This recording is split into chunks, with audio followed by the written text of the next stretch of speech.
Rebellion's Atomfall is set to whisk players back to the early 1960s in an alternate universe following the Windscale disaster, letting you explore this lockdown version of the Lake District that is filled with strange mysteries, druids, military police, and plenty more besides. We've been hands-on with the game ahead of its release on the 27th of March, but also had the chance to sit down with Ryan Greene, our director on the game, to chat about some of the inspirations, the world that they've created, and more. Yeah, so I think we've got to dive straight in with the setting, the time period, everything, how that's coalescing together, because it is pretty much unique in video games, I think. I don't think there's anything else out there that's set specifically 1950s Britain, let alone north of Britain. Yeah. How many video games are set in Cumbria? You know, Yeah. I think we've got the claim to fame there. So we are set in 1962 in the Cumbrian 60s, yes. Yeah, Cumbrian Lake District. The area was quarantined for 5 years, so it would have been cut off as of 57, basically, which was the time of the real Windscale nuclear disaster, now Sellafield.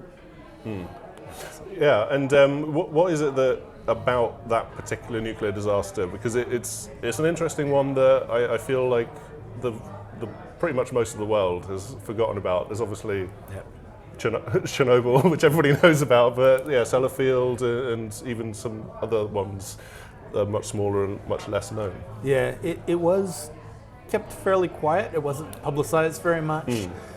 So we're kind of riffing on that a little bit as the government kept things quiet for a reason, and maybe it wasn't just a nuclear accident, maybe it was something else. So that's part of the mystery that you as a player will go in there and try to uncover, is what was going on here.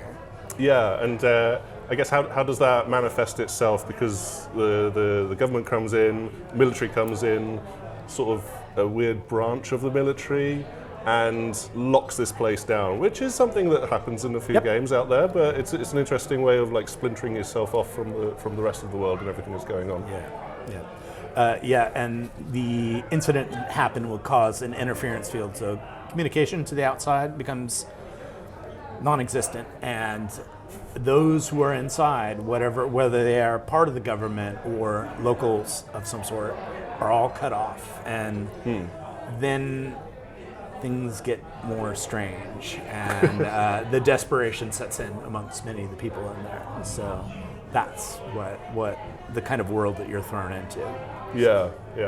I think what's quite interesting about this is that I remember that you have a lot of like rusted down weapons. That's the extent of decay that we're seeing. How is it that you've got that element to things, but like society itself within this region hasn't entirely collapsed? How is that represented? Yeah, so the village is a little bit self-contained. It's got a little protective wall around it, and there are security forces trying to maintain order.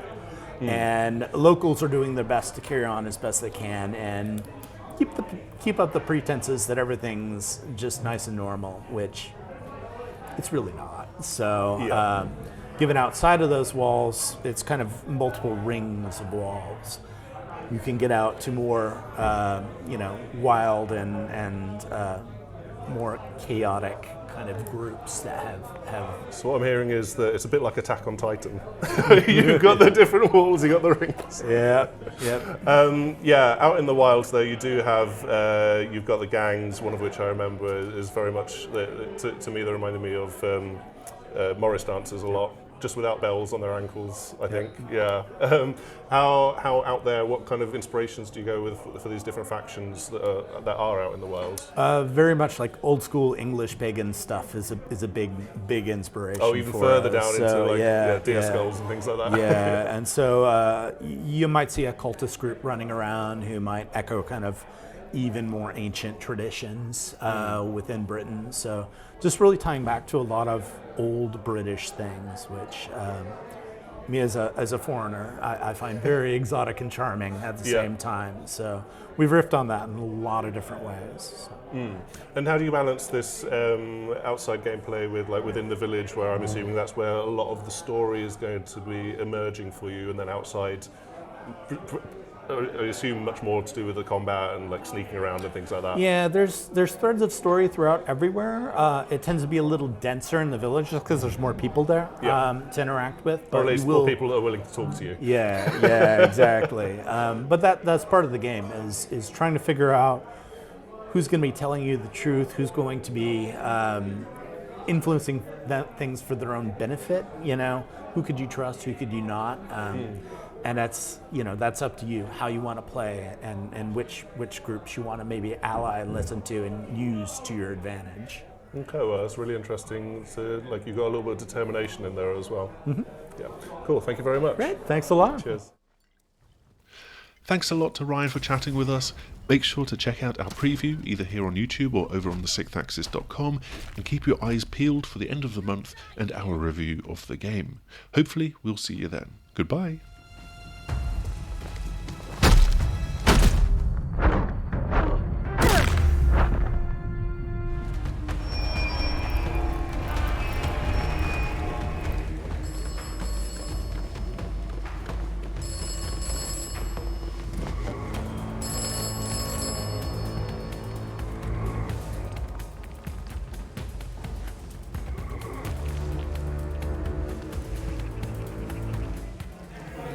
Cheers.